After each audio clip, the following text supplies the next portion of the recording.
ڈھاکہ کے سکوت نے اگر پاکستانی عوام کو مایوسی سے دوچار کر دیا تھا تو بھٹو کی پھانسی کی خبر نے پاکستانی قوم کا دل بری طرح سے دکھا کر رکھ دیا۔ بھٹو شہید کہا کرتا تھا کہ میرے مرنے پہ ہمالہ بھی روئے گا، لیکن میں تو یہ کہتا ہوں ہمالہ تو رب کے حکم کے تابع رہنے والا مسلمان ہونے کی وجہ سے ناموس رسالت کے سپاہی بھٹو کے مرنے پر تو رویا ہی تھا، مگر اللہ کی قدرت کے جماعت غیر اسلامی والے جو رب کے نافرمان ہیں، ان کو بھی بھٹو کی شہادت پہ اشک بار ہوتے اس گناہگار نے دیکھا ہوا ہے۔ بھٹو کی موت کے صدمے نے اپریل کی عین جوبن کی بہار کے پھولوں کو بھی مرجھا کر رکھ دیا تھا۔ شاید 4 اپریل کے پھولوں کی حالت غیر کو دیکھتے ہوئے ہی کسی نے بھٹو کی شہادت پہ پھول کی شہادت نامی نظم لکھ ڈالی، جو بہت مشہور بھی ہوئی تھی۔ 4 اپریل سے قبل ہی بہار کے سہانے موسم، خوبصورت سما کے باوجود پھر بھی دل اچاٹ رہنے لگا، بے چینی تھی اور ڈر تھا کہ خدا نخواستہ کچھ برا ہونے والا ہے، کوئی المیہ پیش آنے والا ہے۔ روزمرہ کے کاموں میں مشغول ہونے پر بھی ذہن میں ایک عجیب سی کشمکش جاری رہتی، اور پھر انہی دنوں ایک گانا سینے میں جلن، آنکھوں میں طوفان سا کیوں ہے، اس شہر میں ہر شخص پریشاں سا کیوں ہے، آل انڈیا ریڈیو پہ کثرت سے نشر کیا جاتا۔ فلم گھومن کا یہ گانا سن ایسا ہی محسوس ہوتا کہ جیسے بھٹو کی مرگ ناگہانی کے بعد ہم لوگوں میں اس کی پھانسی کے انتقام کے شعلے سینے میں جلن پیدا کرتے ہوں۔ یقین مانیں کہ 4 اپریل 1979 کی سحر ہونے سے قبل ایک سرخ آندھی اور پھر گرج دار بجلی و باران گواہی دے رہے تھے کہ کوئی بہت بڑا سانحہ رونما ہو چکا ہے۔ بچپن میں سنا کرتے تھے کہ جب سرخ آندھی، بادل اور بجلی چمکے تو سمجھو کسی اللہ کے پیارے بہادر انسان کا ناحق قتل کر دیا گیا ہے۔ عین ایسا ہی 4 اپریل 1979 کے دن ہوتے دیکھا ہوا ہے۔ صبح سویرے ہی بھٹو کی شہادت کی خبر بی بی سی سے سن ایک چپ سی لگ گئی، گلیاں سنسان اور ہو کا عالم۔ جس شخص پہ نظر ڈالیں تو اس کو پریشان حال دیکھا، پھر یہ راز سمجھ میں آیا کہ سینے میں جلن، آنکھوں میں طوفان سا کیوں ہے، اس شہر میں ہر شخص پریشان سا کیوں ہے۔ سوچتا ہوں کہ شہریار نے یہ کلام کہیں حالت کشف میں بھٹو کی موت کے المیہ کے بعد کی پاکستانی قوم کی حالت کے بارے میں ہی نہ لکھا ہو، پھر اس انتقام کی جلن بجھانے کے لیے کہاں کہاں مارے پھرتے رہے۔ یہ تو زندگی کا ایک قصہ 4 درویشاں بن چکا ہوا ہے۔ شکر ہے کہ انٹرنیٹ کا زمانہ اپنی زندگی میں ہی پا لیا، اور اب گاہے بگاہے اپنے حصے کا قصہ سناتا رہتا ہوں، مگر باقی 3 درویش اپنا بیس بدل بیٹھے تو پھر کسی سے کیا شکوہ کہ اس منحوس دن دوپہر 12 بجے کے قریب بسطامی روڈ لاہور پر واقع ایک اہل حدیث مسجد سے چند دیگر وہابیوں کے ساتھ افضال بٹ نامی جو ایک مشہور بدمعاش تھا رقص کرتے نکلا، جبکہ مسلمان مسجد سے اللہ کی حمد و تسبیح کرتے نکلتے ہیں، مگر وہابی اپنی مساجد کو ڈسکو بنا چکے ہیں، اس لیے ڈانسر بن کر نکلتے ہیں۔ بہرحال افضال بٹ نے چند ایک فلمیں بھی بنائی تھیں، مگر کٹر وہابی اور انتہائی بدتمیز، زبان دراز تھا۔ قومی اتحاد کے سب غنڈے اس کے چمچے ہوا کرتے۔ کردار کا انتہائی گھٹیا کہ بسطامی روڈ پر پاکستان کا ایک نامی گرامی شاعر فیاض ہاشمی، جو بہت بڑا صوفی درویش بھی تھا، ہاشمی صاحب کے گھر میں ایک فلمی اداکارہ نمی کا آنا جانا تھا۔ وہ غالباً ہاشمی صاحب کی مریدنی بھی تھی۔ 70 کے انتخابات میں نمی پیپلز پارٹی کو سپورٹ کرتی تھی اور بٹ نے اس کو 30,000 روپے، جو کہ اس زمانے میں ایک بڑی رقم تھی، کے بدلے ہمارے حلقے کے قومی اسمبلی امیدوار ایس ایم مسعود کے خلاف جنسی ہراساں کرنے کا الزام لگانے کا کہا تھا، مگر بہادر خاتون نے اس کو کہا کہ تو مجھ سے ڈبل رقم لے لے اور اپنی گھر والی کو مسعود کے پاس بھیج دے۔ بہرحال بھٹو کی پھانسی کی خبر سن بٹ چند دیگر مکروہ صورت وہابی مولویوں کے ساتھ نکلا اور لوگوں میں مٹھائی تقسیم شروع کر دی۔ اس کی مٹھائی کو ماں سوائے چند وہابیوں کے محلے کے کسی شخص نے بھی ہاتھ نہ لگایا۔ ہمارے محلے کے پیپلز پارٹی کے ایک سرگرم رکن شیخ شاہد جو بھٹو کی غائبانہ نماز جنازہ میں شرکت اور ہنگامہ آرائی کے لیے ہمارے گھر جمع ہوئے، ہمیں آ کے اس نے بتایا کہ افضال بٹ بھٹو کی پھانسی کی خبر سن خوشی سے مٹھائی تقسیم کر رہا ہے۔ بس پھر کیا تھا، ہم 4 بھائی شیخ شاہد اور 2 دیگر افراد بٹ کی خبر لینے چلے آئے۔ بٹ کے ساتھ کوئی 20-25 مسلح غنڈے اور وہابی مولوی بھی تھے۔ اگرچہ وہابی کافر لوگ تعداد اور لڑائی کے وسائل میں ہم سے کہیں زیادہ تھے، مگر جیسے ہی ان کا ہمارا آمنا سامنا ہوا تو افضال بٹ اور اس کے غنڈے بھاگ کر مشہور فلمی اداکار یوسف خان کے گھر میں گھس گئے۔ یوسف خان پیپلز پارٹی کا سخت مخالف تھا اور سرِ عام بھٹو شہید کو گالیاں دینے والوں میں سے ایک پکا حرامی تھا۔ یوسف خان کو جب معلوم ہوا کہ یہ پیپلز پارٹی والوں سے بھاگ کر آ گئے ہیں تو اس نے ان سب کو بزدلی کا طعنہ دیا اور اپنا ریوالور تھامے لڑنے کے لیے نکلنا ہی چاہتا تھا کہ افضال بٹ نے اس کو بازو سے پکڑتے ہوئے کہا، خان صاحب آپ ایک ایکٹر ہیں اور میں بدماش ہوں۔ بدماشی کا اصول ہوتا ہے کہ جب اپنے دشمن کی آنکھ میں خون دیکھ لو تو بھاگ جاؤ۔ میں نے ان پپلیوں کی آنکھوں میں خون دیکھا ہے اور اپنے ساتھیوں سمیت بھاگ آیا ہوں۔ آپ توپ لے کر بھی ان کے مقابلے میں جاؤ گے تو وہ لوگ تمہیں زندہ ہرگز نہیں چھوڑیں گے۔ یوسف خان یہ سن کر جاگ کی طرح بیٹھ گیا۔ افضال بٹ کا اندازہ درست تھا کہ بھٹو کی پھانسی سے اس دور کے نوجوانوں میں ایک انتقامی جذبہ پیدا ہوا تھا۔ ہماری آنکھوں میں خون اتر چکا ہوا تھا۔ بے ضمیر کے پہلے دور میں اسلام آباد میں جاوید اختر تیلا نے مجھے کھانے کی دعوت دی اور کسی ریسٹورنٹ میں لے جانے کی بجائے ایک بڑی سی کوٹھی جہاں بہت سے لوگ جمع تھے لے آیا۔ یہاں جہانگیر بدر نے اپنا ڈیرا بنایا ہوا تھا۔ کہنے لگا کہ بدر سے ایک کام ہے۔ یہاں چند پرانے کارکنوں سے ملاقات بھی ہوئی کہ ایک موٹا سا آدمی یکدم سے میرے گلے لگتے ہوئے کہنے لگا، کیا حال ہے آغا وسیم؟ مجھے پہچانا؟ میرے انکار پہ کہنے لگا کہ آپ کے پرانے محلے دار افضال بٹ کا بیٹا ہوں۔ افضال بٹ کا بیٹا پیپلز پارٹی کے کسی وزیر کا خاص بندہ تھا اور خوب نوٹ بنا رہا تھا۔ میں نے تیلے کو افضال خان کی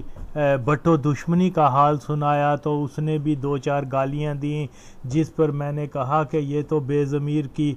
غلطی ہے کہ اصل کارکن تو مارے پھر رہے ہیں اور بھٹو کے دشمن پارٹی مالک بنا دیے گئے ہیں۔ بہرحال 4 اپریل 1979 کے زمانے میں عمومی طور پر پاکستان کے عوام کا رجحان ایک انتقام کی طرف مائل ہو چکا ہوا تھا۔ بھٹو کی پھانسی سے قبل اگر فلم مولا جٹ ریلیز ہوتی تو کبھی بھی اتنی کامیاب نہ ہوتی، مگر سلطان راہی کا گنڈاسا ظالموں پہ چلتے دیکھ یہی احساس ہوتا کہ میرے ہاتھ میں بھی گنڈاسا اور سامنے ضیاء ہو تو اس کے ٹکڑے ٹکڑے کر دوں۔ محلے کا ایک لکڑی ٹال پٹھان کہنے لگا کہ آپ نے مولا جٹ فلم دیکھی ہے؟ میرا جواب نفی میں پا کر کہنے لگا، ضرور دیکھو، خدا کی قسم ہے کہ مجھے پوری فلم میں نہ تو کہانی اور نہ ہی ڈائلاگ کی سمجھ لگی ہے، پر سلطان راہی کے گنڈاسے کو دیکھ کر دل خوش ہوا اور غوچہ ضیاء خنزیر میرے سامنے ہو اور گنڈاسا اس پر ایسے چلاؤں جیسے ہر روز بیچاری لکڑیوں پہ وار کرتا ہوں۔ اس فلم مولا جٹ کی تھیم یہی تھی کہ انسانوں کو انصاف نہیں ملتا تو اس سے انتقام کے جذبات پیدا ہو جاتے ہیں۔ بھٹو کو انصاف نہیں ملا تھا جس سے انتقام کا رستہ کھل گیا۔ بقول مولا جٹ کے انسانیت انتقام نہیں انصاف چاہندی ہے، انصاف ہوندا رہا تے کوئی مولا جٹ کھڑاک نہیں کرے گا۔ مگر یہ سادہ فہم باتیں نہ تو بے ضمیر سمجھی تھی اور نہ ہی اس کے منافق چیلے جو کمیونسٹوں اور سرمایہ داری دنیا کروڑوں بے گناہ انسانوں کی لرزہ خیز ہلاکتوں کو تو نظریہ ضرورت قرار دے ان کے حامی بنتے نظر آتے ہیں، مگر ایک غریب مولوی کے جوتا وار کو دنیا کی بدترین دہشت گردی، انسانیت کے لیے خطرہ اور طور پاکستانی قومیت اور اسلام تک سے خارج قرار دینا شروع کر دیتے ہیں۔ بھٹو کو انصاف نہ ملا اور ہم انتقام پہ اتر آئے تو کیا ہم دہشت گرد تھے؟ ہم نے تو پاکستانی قوم کے جذبات کی ترجمانی کی، اس لیے عوام کی نظر میں ہم انصاف کے لیے باطل کے سامنے سینہ سپر ہونے والے دھرتی کے سپوت مگر ضیاء بے ضمیر اور عدم تشدد کا پرچار کرنے والے بیمار ذہن افراد کی نظر میں دہشت گرد ٹھہرے۔ بے شک اس وقت کی بھی ضرورت تھی کہ ضیاء اور اس کے مرزائی و خوارجی کتوں کی گرفت سے اپنے وطن عزیز کو نکالا جاتا، اور آج بھی کوئی ہلکا سا شک بھی نہ کرے کہ وقت یہی تقاضا کر رہا ہے کہ 5 جولائی 1977 سے شروع ہونے والے ظالمانہ نظام کو ختم کرنے کے لیے شہید چیئرمین ذوالفقار علی بھٹو سے عہد وفا نبھانے کے لیے وطن کی سربلندی، عوام کی خوشحالی کے لیے قادیانی خارجی سیکولر اور ان کے صہیونی آقاؤں کو پاکستان سے نابود کرنے کے لیے ایک انقلاب برپا کرنے کی اشد ضرورت ہے کہ پاکستان کے عوام کا خوارج، قادیانی اور سیکولر باطل قوتوں سے ٹکراؤ ناگزیر ہو چکا ہوا ہے۔ موجودہ نظام نے ملک میں 2 صہیونی گماشتوں یعنی وہابیہ خوارج اور سیکولر کو جمہوریت کے نام پر بہت مضبوط کر دیا ہوا ہے۔ جب تک ان کی گرفت کو کمزور نہیں کیا جاتا کوئی تبدیلی آنے والی نہیں۔ خوارج کی پہچان تو ان کے عقائد و حلیہ سے کی جا سکتی ہے، مگر سیکولر ایک گرگٹ کی طرح رنگ بدلتے رہتے ہیں، کبھی مارکسسٹ تو کبھی مغربی جمہوریت سرمایہ داری نظام کی وکالت کرتے دیکھے جاتے ہیں، اگرچہ اندر سے پکے قادیانی ہوتے ہیں۔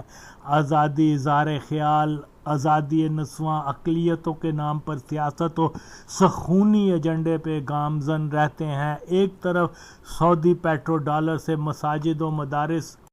تعمیر کروا کر تکفیری سوچ کا رجحان پیدا کیا جا رہا ہے تو دوسری طرف قادیانی مال سے برابری پارٹی، فیض میلہ، بسنت میلہ، NGO، حقوق انسانی یا عیدی جیسے گردہ فروش اور پناہ کے نام پر دھندے کے کاروبار میں ملوث آسما ڈائن کی شان بیان کرنے کی تنظیمیں بنا کر قادیانیت کو پھیلایا جا رہا ہے۔ یعنی خارجی اور سیکولر دونوں ہی اپنے اپنے انداز میں اسلام دشمنی کے ناپاک مشن پہ دن رات کام کر رہے ہیں۔ پاکستان اور اسلام کے ہی نہیں بلکہ انسانیت کے سب سے بڑے دشمن یہی پلید خارجی اور سیکولر ہیں۔ ان کے ہوتے ہوئے نہ امن اور نہ ہی خوشحالی کا کوئی تصور کیا جا سکتا ہے۔ عوام کو ان کا ہر معاوضے پہ مقابلہ کرنا ہوگا۔ یاد رہے کہ میرا پیارا وطن پاکستان شہید ذوالفقار علی بھٹو کی قیادت میں خوشحالی ترقی کی طرف گامزن تھا، مگر صہیونی قادیانی خوارج اشتراک کی سازش کے باعث پاکستان پہ جو ضیائی نظام مسلط کر دیا گیا ہوا ہے اس سے نجات پانے کے 2 ہی راستے ہیں۔ ایک طویل مدتی لائے عمل یہ ہے کہ ذوالفقار علی بھٹو کی سیاست اور ویژن پر مبنی پیپلز پارٹی کو منظم کیا جائے اور قومی سطح کا لیڈر اور سیاسی جماعت کو میدان میں لایا جانا بہت ضروری ہے۔ جیسا کہ ہم جانتے ہیں کہ فی الحال پاکستان میں نہ تو کوئی محب وطن عوام دوست سیاسی پارٹی وجود رکھتی ہے اور نہ ہی کوئی بڑا ویژنری لیڈر موجود ہے جو ملک کو گوناگون بحرانوں سے نکالنے پہ قدرت رکھتا ہو۔ اس لیے دوسرا راستہ یہی ہے کہ پاک فوج میں ایک نظریاتی افسران کا ایک ایسا مضبوط ونگ تیار کیا جائے جن کو یہ احساس ہو کہ پاکستان کے قومی اداروں میں تبلیغی مودودی نجدی کی شکل میں خارجی ٹولہ چھا رہا ہے، تو دوسری طرف لبرل سیکولر سول سوسائٹی کی شکل میں میڈیا، فوج، نوکرشاہی، عدلیہ اور سیاسی جماعتوں میں وہ قادیانی چھا چکے ہیں جن پہ آئین پاکستان کے مطابق ریاستی اداروں میں کلیدی عہدوں پہ تعین کرنا غیر قانونی ہے۔ اس فوجی ٹولے کو تاریخ کی اس گواہی میں ہرگز کوئی شک نہ ہو کہ خارجی اور قادیانی اسلام کے علاوہ پاکستان کے بھی دشمن ہیں اور دونوں صہیونیت کے اعلی کار ہیں۔ دونوں کا ہدف پاکستان پہ کنٹرول حاصل کر کے اس کو سعودی عرب، قطر اور افغانستان کی طرح ایک دجالی ریاست بنا کر ریاست پاکستان کو اپنے زیر کرنا ہے۔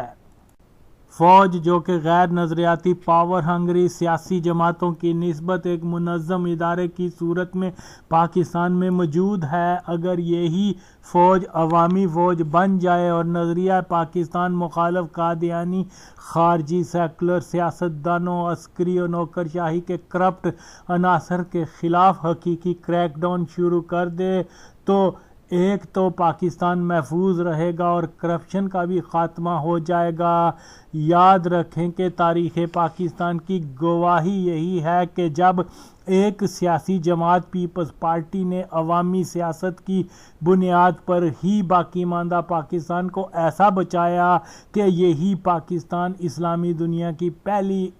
ایٹمی قوت بنا، مگر بدقسمتی سے فوجی ادارہ عوامی نہیں تھا بلکہ سامراج و مرزیت کا اعلی کار تھا جس نے ترقی کی جانب رواں دواں پاکستان میں مارشل لا لگا کر پاکستان کو ایشیا کی ایک بڑی طاقت بننے سے روک دیا۔ جس طرح سے بھٹو نے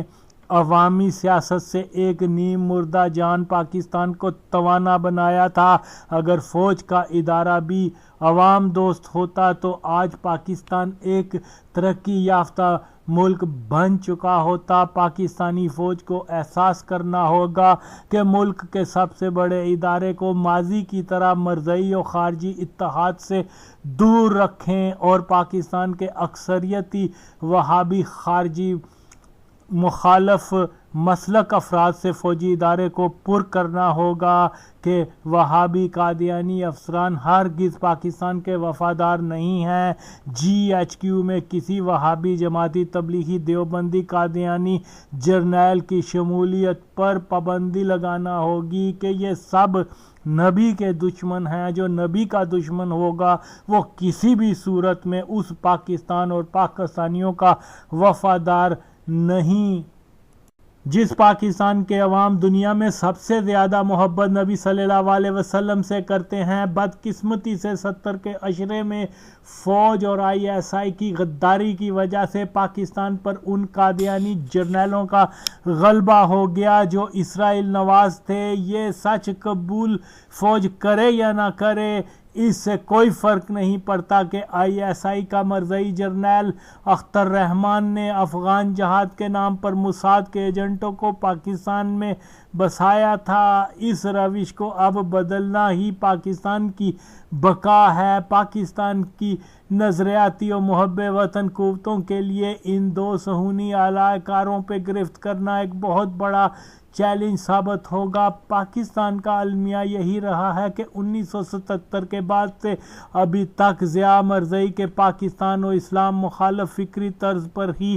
سیاست کا محور بنا دیا گیا ہوا ہے۔ ضیاء نے سیاست کو کمرشلائز کیا، اس کے بعد سبھی جماعتوں نے ضیاء کے طریقہ کار کو اپنایا۔ ضیاء نے پاکستان میں مرزئی اور تبلیغی جماعت کو اقتدار کا سرچشمہ بنایا۔ پنکی پلیت پارٹی، مسلم کے نام پر ناچے گنجے کی تبلیغی اور مرزئی لیگ پارٹی اور عمران کی تحریک انصاف، جس پارٹی کا نام ہی مرزائیوں نے تجویز کیا تھا کہ جب وہ اقتدار میں آئے گا تو 1974 کے قادیانی کو کافر قرار دینے کے قانون کو ختم کر کے قادیانیوں کو انصاف فراہم کرے گا۔ ضیاء مرزائی نے سیاسی پارٹیوں میں عوام دوست نظریاتی سیاست، غریب طبقے کے آگے آنے کا راستہ روکا۔ یہی اصول آج سب پارٹیوں نے اپنایا ہوا ہے۔ وہی فوج، افسر شاہی، جاگیردار، وہابی قادیانی طبقہ اقتدار پہ قابض ہے، جس کو مرزا غلام قادیانی کے پیروکار ضیاء نے پاکستان پہ مسلط کیا تھا۔ ضیاء اور قادیانی اور جماعت غیر اسلامی کے اشتراک سے بھٹو دور میں پاکستان جس درست سمت گامزن ہوا تھا، وہ سمت تبدیل کر کے ملک کو ایک ایسی راہ پہ لگا دیا ہے جس نے کرپشن، اقرا پروری، فرقہ واریت، وہابیت، قادیانیت، دہشت گردی، بھوک ننگ، قتل و غارت، بے روزگاری، قومی اور لسانی تعصب، منشیات، جرائم، امیر و غریب کی بڑھتی خلیج، توانائی بحران، مہنگائی، مذہبی مافیا، عیدی گردہ فروش مافیا، منافق تبلیغی جماعت، تکفیری خارجی، افغان مہاجرین، ناجائز اسلحہ اور اس ہی قسم کی سب خرابیاں ہی ضیاء کے بتائے راستے پر چلتے پاکستان کو ملی ہیں۔ اس لیے ضیاء حکومت سے لے کر آج تک سبھی حکومتوں کو ضیاء کی ملک و قوم غدار قرار دے کر پاکستان کو ایک بار پھر سے اسی راستے اور سمت پہ ڈالنا ہر محب وطن پاکستانی کا فرض ہو چکا ہے، جس سمت پہ عظیم ذوالفقار علی بھٹو شہید نے قوم کو ڈالا تھا۔ بھٹو کم وسائل اور قلیل مدت جو کام انجام دے چکا، ان ہی کی مرہون منت آج پاکستان قائم ہے، تو قلیل وقت میں بھٹو کے جن کاموں کی بدولت پاکستان کا وجود آج تک قائم رہا، تو پھر یہ وقت کی ضرورت ہے کہ بھٹو کے مشن کو ایک بار پھر سے جاری کیا جائے۔ پلید پنکی پارٹی نے بھٹو شہید کی پیپلز پارٹی کے نام سے ضیاء کے نظام کو ملک میں مضبوط کیا، اسی لیے اس ناپاک عورت کی پارٹی کو پیپلز پارٹی کا نام دے کر بھٹو شہید کی پارٹی کو دفن کرنے کی ہر سازش کو ناکام بنانا ہوگا۔ جو کوئی اس حقیقت کا انکاری ہے کہ بے ضمیر تا زرداری بھٹو کی پارٹی کے نام سے ضیاء پارٹی نہیں ہے، وہ ضیاء کا ہی ساتھی ہے۔ بھٹو شہید کی پارٹی کے عوام وارث ہیں۔ جن سیاسی جماعتوں کو عوام دوست نظریات سے لیس کیا جاتا ہے تو پھر اس کی طاقت اور وارث بھی عوام ہی ہوتے ہیں۔ بھٹو کی شہادت کے بعد بھی اگر میری طرح آج بھی کوئی بھٹو کی پارٹی کا نام لیتا ہے تو اس کی وجہ صرف یہی ہے کہ بھٹو نے جو پارٹی بنائی تھی وہ عوام دوست نظریات کی حامل تھی، اور یہی وجہ ہے کہ بھٹو کی پیپلز پارٹی کا کوئی نعم البدل آج تک پیدا نہیں ہو سکا۔ مسلم لیگ اور اس کے دھرے ضیاء مرزائی کا لگایا ناپاک پودا ہیں۔ مسلم لیگ کرپشن کے پیسے، قادیانی اور تبلیغی جماعت نواز اسٹیبلشمنٹ کی حمایت کی وجہ سے قائم ہے۔ 2008 کے انتخابات میں تو نواز شریف کی پارٹی کے پاس امیدوار ہی نہیں تھے، اس لیے وہ انتخابات کا بائیکاٹ کر کے واپس سعودی عرب جا رہا تھا، مگر بے ضمیر کتیا نے اس نیت سے کہ باری باری قومی دولت لوٹنے کے لیے نواز شریف کا سیاست میں ہونا لازم ہے، لہذا اس نے نواز شریف کو انتخابات میں حصہ لینے پہ راضی کیا۔ دوسری صورت گنجا مافیا پاکستان سے کوچ کشی کر کے ہمیشہ کے لیے دفع ہونے والا تھا، اور شریف خاندان کی سیاست اور مسلم لیگ دونوں ختم ہو چکے تھے۔ اس میں کوئی شک نہیں کہ عمران خان ایک بہترین کرکٹر اور پھر ہسپتال بنانے کی وجہ سے عوام میں مقبول ہوا تھا۔ اس کی کرکٹ صلاحیتوں میں اس کی ذاتی محنت کی ہی خوبی ہے، مگر ہسپتال کے معاملے میں شک پیدا ہوتا ہے کہ ایلیمیناٹی گولڈ سمتھ خاندان نے اس کو سیاست میں لانچ کرنے کے لیے مزید ایک پلیٹ فارم مہیا کیا ہو۔ تحریک انصاف پارٹی میں شروع بھی عمران خان سے ہوتی ہے اور ختم بھی عمران خان سے ہوگی کہ پھر وہی بات کہ سیاسی جماعتوں کی عمر عوام دوست نظریات سے طول پکڑتی ہے۔ اگر عمران خان کوئی واضح سیاسی نظریہ نہ رکھنے والا اگلا وزیر اعظم بھی بن گیا اور اقتدار کی مدت بھی پوری کر گیا تو اس وقت تک عمر کے اس حصے کو پہنچ چکا ہوگا کہ جہاں سیاست کی بجائے اللہ اللہ کرنے کا وقت ہو چکا ہوتا ہے، اور عمران کے بعد تحریک انصاف ختم ہو جائے گی۔ ضیاء کا مرزائی دوست ماشاءاللہ اپنے مخصوص اہداف لے کر آیا تھا، جن میں یہ بھی ایک ہدف تھا کہ پاکستان میں آئندہ سے کسی سیاسی پارٹی یا رہنما کو قومی ہیرو نہ بنایا جا سکے۔ شہید بھٹو کے 40 سال کے بعد بھی پاکستان میں کوئی قومی لیڈر پیدا نہ ہو سکا۔ جو لوگ یہ گمراہی پیدا کرتے ہیں کہ بے ضمیر ایک نہتی لڑکی سے تفنگ دار ضیاء اور اس کے جرنیل ڈرتے تھے، بالکل درست نہیں۔ بے ضمیر تو خود ضیاء کی باقیات میں سے ایک تھی۔ اس کا سیاسی نظریہ سامراج دوستی پہ قائم تھا۔ حسن مجتبیٰ جیسے کاغذی مارکسسٹ بے ضمیر کی شان میں چاہے جو مرضی شاعری کریں، مگر بے ضمیر کا اصل روپ یہی ہے کہ وہ اس قدر حریص و لالچی عورت تھی کہ پیپلز پارٹی کے غریب کارکنوں کے لیے ملنے والی مالی امداد تک خود کھا گئی تھی۔ ظاہر ہے کہ جن لوگوں کو ان سچائیوں پہ کوئی معلومات نہیں، وہ چاہے اس کتیا کی جتنی تعریف کریں کم ہیں۔ بہرحال بھٹو کی پیپلز پارٹی کی بحالی نہ تو کمیونزم کا نام استعمال کر کے، نہ سرمایہ داری مغربی جمہوریت اور نہ ہی سیکولرزم کے نام سے کی جا سکتی ہے۔ بے شک بولشوکزم، سرمایہ داری، لبرلزم، یہ سب نظام دنیا کے ایک انتہائی قلیل گروہ یہودی بینکاروں کے پیدا کردہ ہیں، جس گروہ کی شکل صہیونیت سے گزرتی ہوئی دجالیت پہ جا کے رکے گی۔ کمیونزم، سوشلزم، سرمایہ داری، لبرلزم، ان سب نظاموں کی آخری منزل ون ورلڈ آرڈر یا نیو ورلڈ آرڈر ہے۔ یہودی بینکاروں نے سرمایہ داری نظام پر اپنی سخت گرفت قائم کرنے کے بعد اس کے مخالف نظریہ اشتراکی انقلاب کو بھی برپا کروایا کہ دنیا کے دو نظریات جو مادیت کے تابع ہیں کہ اگر ایک نظام ناکام ہو جائے تو پھر دوسرے نظام سے نیو ورلڈ آرڈر کی تکمیل ہو پائے۔ اس کے علاوہ مغربی دنیا کی روحانی اقدار کو پامال کرنے کے بعد اس روسی شاہی نظام کو بھی زیر کرنا مقصد تھا جو اپنی قدیم روایتی طریقے پر قائم تھا اور یہودیت کا سخت مخالف تھا۔ یہی وجہ ہے کہ بولشوک انقلاب لانے کے لیے نیو یارک کے یہودی بینکاروں نے کمیونسٹ لیڈرشپ کو سرمایہ فراہم کیا تھا۔ بولشوک پارٹی کے 388 ممبران میں سے 16 کے علاوہ باقی سب غیر روسی اور یہودی تھے۔ اس طرح سے صہیونیت نے کمیونزم اور سرمایہ داری دونوں نظاموں کو اپنے کنٹرول کر لیا۔ پاکستان میں ذوالفقار علی بھٹو نے کبھی بھی روسی یا چینی سوشلزم کا نعرہ نہیں لگایا تھا کہ وہ جانتا تھا کہ دونوں نظام یہودی بینکاروں کے ہی پیدا کردہ ہیں۔ اس لیے اس نے اسلامی سوشلزم، جس کی تشریح بھٹو کی کتب میں بھی ملتی ہے کہ اسلامی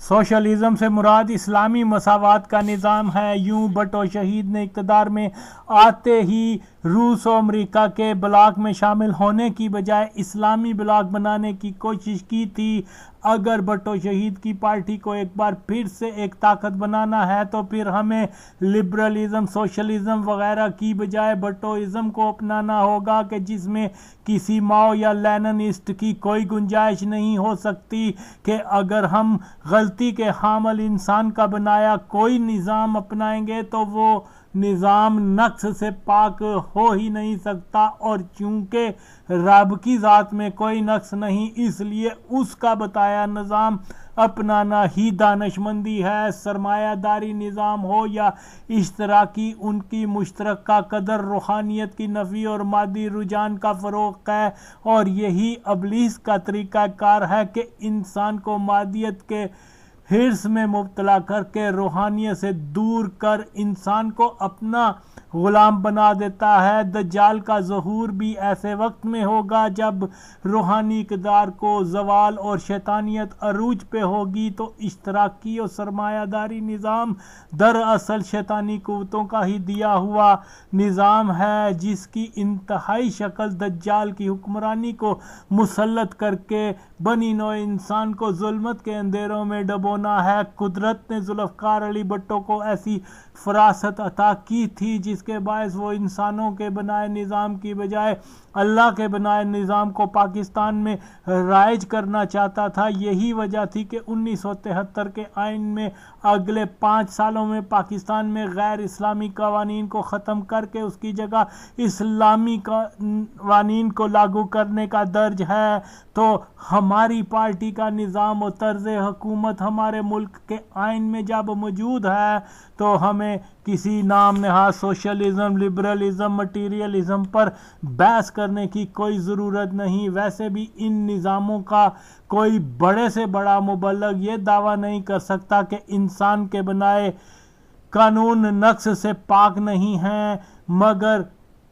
ہمارا مذہب اسلام کھل کر دعویٰ کرتا ہے کہ اللہ کا بنایا ہر قانون نقص سے پاک ہے اور انسانیت کی فلاح کی ضمانت ہے۔ اس لیے کسی ماؤسٹ مارکسسٹ کے فرسودہ نظام حامی کی بھٹو کی پارٹی کو ضرورت نہیں۔ یوں بھی قادیانی اپنے خلیفہ کی ہدایت پر عمل کرتے ہوئے مارکسسٹ بن کر لوگوں کو قادیانی بنانے کے مشن پر ہوتے ہیں، اور مارکسسٹ قادیانی ہی ہمارے عظیم رہنما بھٹو کے قاتل ہیں۔ جب کہا جاتا ہے کہ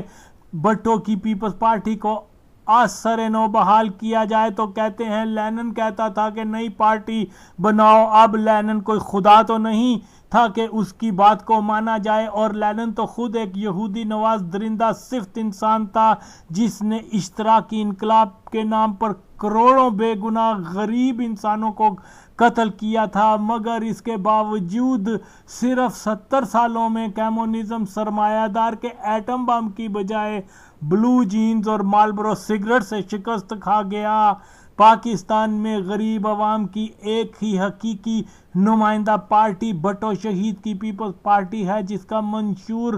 ایسے عدل و انصاف پہ مبنی نظام قائم کرنا ہے جس پر گامزن ہو کر ریاست ایسی قائم کی جائے جس کے عوام کو بنیادی ضروریات زندگی میسر کرنے کے مواقع فراہم کرنا حکومت کی ذمہ داری ہو۔ روٹی، کپڑا، مکان، تعلیم، صحت، انصاف، تحفظ کے علاوہ آئین کے مطابق ناموس رسالت اور قادیانیوں کو کلیدی عہدوں سے ہٹانا، پاکستان کی مخالفت کرنے والی مذہبی جماعتوں کو کالے دم قرار دے کر ان کے ہم عقیدہ افراد کو بھی قادیانیوں کی طرح کلیدی عہدوں پر تعین کرنے پہ پابندی لگانا ہوگی۔ ان کی کتب پہ پابندی، ان کے تمام مدرسوں کو بند کرنا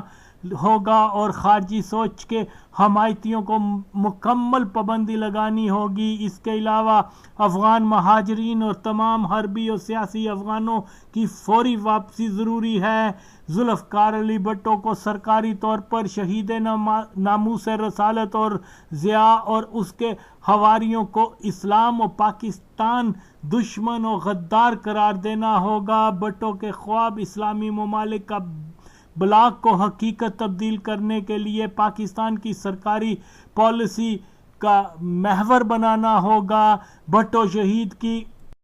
پارٹی عوامی طاقت سے اقتدار میں آ کر اور ملٹری کے عوام دوست نظریاتی جو وہابی، دیوبندی، جماعتی، قادیانی مخالف اور بھٹو کے ویژن کے طرفدار ہوں، ایسا مضبوط نظریاتی ونگ ملٹری اور پاکستان کی بقا کے لیے انتہائی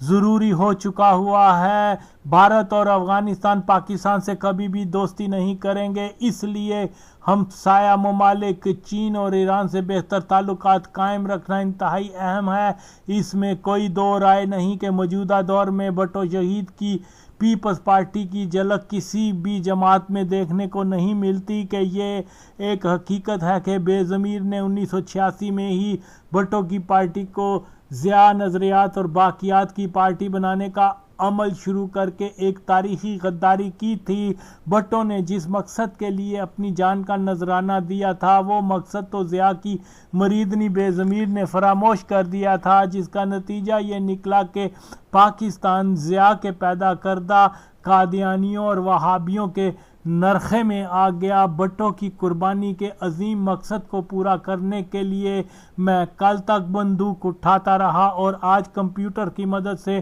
بھٹو کی قربانی کے مقصد کے حصول کے لیے درست سمت ایک سوچ کو پھیلا رہا ہوں۔ پورے سوشل میڈیا پہ ہر بھٹو مخالف پروپیگنڈے کو میرے علاوہ اور کوئی دوسرا رد کرنے کی ہمت ہی نہیں رکھتا کہ میں کھول کر تمام ثبوت اور دلائل سے بھٹو کے دشمن وہابی قادیانی جماعت غیر اسلامی کے نام لے کر ان کو بے نقاب کرتا ہوں۔ عام طور پر ضیاء کو امریکی ایجنٹ اور اسلامی شدت پسند بھٹو کو پھانسی دینے کی وجہ ایک قبر اور 2 لاشوں کی وجہ قرار دیا جاتا رہا ہے، مگر میں نے ثابت کیا ہے کہ یہ کہنا کہ ایک قبر اور 2 لاش ایک من گھڑت اور وہابی اور قادیانی پروپیگنڈا ہے۔ جو کوئی بھی اس جھوٹے تاثر کو قائم کرنے کی کوشش کرتا ہے وہ ضیاء مرزئی کا ہی ایجنٹ ہے۔ کہ سچ صرف یہ ہے کہ بھٹو کی حکومت کو ختم کرنے کی وجہ بے شک ایٹمی پروگرام تو تھا، مگر بھٹو کو اقتدار سے مرحوم کر کے اس کو قید کرنا، اس کے ساتھ ایسا سلوک کرنا کہ بھٹو کو عبرت کا نشان بنا دیا جائے کہ بھٹو اپنی خراب حالت سے تنگ آ قادیانیوں سے اپنی زندگی کی بھیک مانگے کہ اس نے بہت بڑی غلطی ہوئی کہ ان کو کافر قرار دے دیا تھا، مگر قادیانی اپنی اس ناپاک خواہش میں اس لیے ناکام ہو گئے کہ جس ذات کی ناموس پاک کے لیے بھٹو نے مرزا غلام قادیانی کو نبی ماننے والے مرزئی جرنیلوں کے بدترین ظلم برداشت کیے، اذیتیں جھیلی، ناروا سلوک کا سامنا کیا، اس اعلیٰ ذات کا نام محمد صلی اللہ علیہ وسلم ہے، اور قادیانی جرنیل جج جیلر بھول گئے کہ محمد کے غلام سر کٹوا دیتے ہیں مگر وقت کے یزید کے آگے نہیں جھکتے۔ بے شک قادیانیوں نے بھٹو کو پھانسی تو دے دی مگر ہر کوشش کے باوجود بھی وہ بھٹو کا نام مٹا نہ سکے۔ ضیاء کا 11 سالہ دور در حقیقت براہ راست قادیانی حکومتی دور تھا اور اس کے بعد بے ضمیر یا نواز شریف کا ہر دور قادیانی نوازی کا دور رہا، پھر بھی وہ اپنی ہر کوشش کے باوجود مرزئی 1974 کے قانون کو بدل نہ سکے۔ آج جو لوگ بھٹو کو اپنا محبوب رہنما جانتے ہیں تو ان کو سب سے پہلے اس سچ کو قبول کرنا ہوگا کہ بھٹو کی پھانسی کی اصل وجہ 1974 میں قادیانیوں کو کافر قرار دینا تھی۔ بھٹو کا یہ فیصلہ کسی مولوی دباؤ کا نتیجہ ہرگز نہیں تھا۔ بھٹو جانتا تھا کہ اگر مرزئیوں کو کافر قرار دے، ان پر کلیدی ریاستی عہدوں پر پابندی نہ لگائی تو قادیانی پاکستان کو مکمل طور پہ یہودی نواز ملک بنا دیں گے۔ بھٹو کا یہ اندیشہ 100% درست تھا کہ ابھی قادیانیوں کو اقلیت قرار دے دیا گیا ہے، اس کے باوجود وہ مکمل طور پر پاکستان کے ہر ادارے میں چھا چکے ہیں۔ تصور کریں کہ اگر کافر قرار نہ دیے ہوتے تو پاکستان آج براہ راست ایک مرزئی ریاست بن چکا ہوتا۔ بھٹو سے محبت رکھنے والے ہر فرد کو یہ سچ بھی قبول کرنا ہوگا کہ ضیاء ہرگز کوئی شدت پسند مذہبی مولوی نہیں بلکہ ایک ڈائی ہارڈ قادیانی تھا۔ جو کوئی بھی ضیاء کو اسلامی شدت پسند کہتا ہے وہ جھوٹا ہے اور ضیاء کا ہی گماشتہ ہے۔ ہر وہ شخص جو یہ کہتا ہے کہ ضیاء ایک مسلمان تھا، سمجھ لو وہ بھی ضیاء کا ہی ساتھی ہے کہ ضیاء کی طرح اس کا قادیانی کافر ہونے کو چھپانے کی کوشش کر رہا ہے، اور ایسا شخص ہرگز بھٹو شہید کا وفادار نہیں ہو سکتا۔ ہر وہ شخص جو یہ کہتا ہے کہ پاکستان میں ملا ملٹری الائن ہے تو سمجھ لو وہ پکا قادیانی سور ہے کہ سچ یہ ہے، تاریخ یہ ہے کہ ملٹری کے جرنیلوں نے ہمیشہ سے قادیانیت کے مفادات کی رکھوالی کی ہے۔ اگر کوئی یہ کہتا ہے کہ ضیاء نے اپنی جان بچانے کے لیے بھٹو کو پھانسی دی، وہ بھی قادیانی اور ضیاء کا جاسوس ہے کہ بھٹو شہید تک نے اپنی کتاب میں لکھا کہ قادیانی مجھ سے انتقام لے رہے ہیں، تو چیئرمین شہید کی بات کو مانو گے یا 2 ٹکے کے نام نہاد صحافیوں اور تجزیہ نگاروں کی بات کو، جو بے ضمیر کی طرح یہ کہتے ہیں کہ بھٹو نے قادیانیوں کو کافر قرار دے کر غلطی کی تھی، وہ مرتد بھی ہو گئے اور بھٹو کے دشمن بھی ثابت ہو گئے۔ بھٹو کا مقدس مشن پورا کرنا ہے تو پھر اس کے دوست و دشمن کی پہچان کرو، اقرار کرو کہ بے ضمیر نے بھٹو کی سیاست اور پارٹی کو ختم کیا۔ اس سچ کو قبول کرو کہ بھٹو کی غریب عوام دوست پارٹی کو بے ضمیر کتیا اور زرداری نے ضیاء کی عوام دشمن باقیات سے پر کر دیا۔ بھٹو کی شہادت کو آج 4 اشروں کا وقت ہو چکا ہے، مگر افسوس کہ اس سارے عرصے میں نہ تو بھٹو کے مشن کی کسی نے درست نمائندگی کی کہ میرے علاوہ کسی نے بھٹو کی پھانسی کے اصل اسباب پہ روشنی نہیں ڈالی، کوئی بھی ضیاء کے اصل روپ کو بے نقاب نہ کر سکا، کسی نے بے ضمیر کو بڑا لیڈر تو کسی نے زرداری کو بھٹو کا جانشین تسلیم کر کے بدترین غداری کی، کوئی بے ضمیر کے ضیاء کی باقیات کے جمع کردہ گند کو بھٹو کی پارٹی کہتا ہے، تو کوئی بھٹو شہید کے قاتلوں سے دوستیاں نبھا کر اپنے منافق ہونے کا پکا ثبوت دے رہا ہے۔ ایسی صورت بھٹو کی قربانی رائے گاں ہوتی نظر آتی ہے، مگر انشاءاللہ ہم وہ ہیں جو ضیاء سے لے کر بے ضمیر تب بلاول کو بھٹو سوچ مخالف ثابت کر کے ہمیشہ بے نقاب کرتے رہیں گے، تو ایک دن ضرور بھٹو کی پارٹی کو تمام ضیاء باقیات اور اس کے فرزند کے قاتلوں کا صفایا کر کے بھٹو کے اصل شدائیوں کی پارٹی بنا کر رہیں گے۔ اس لیے میری طرح بے ضمیر کی بنائی پارٹی کو بھٹو شہید کی بجائے ضیاء مرزائی کی پارٹی کہنا شروع کر دو کہ دشمن کی پہچان ہی کامیابی کا راز ہے۔ جیے بھٹو، جیے عوام۔ ناموس رسالت کے عظیم ترین سپاہی ذوالفقار علی بھٹو کو سلام۔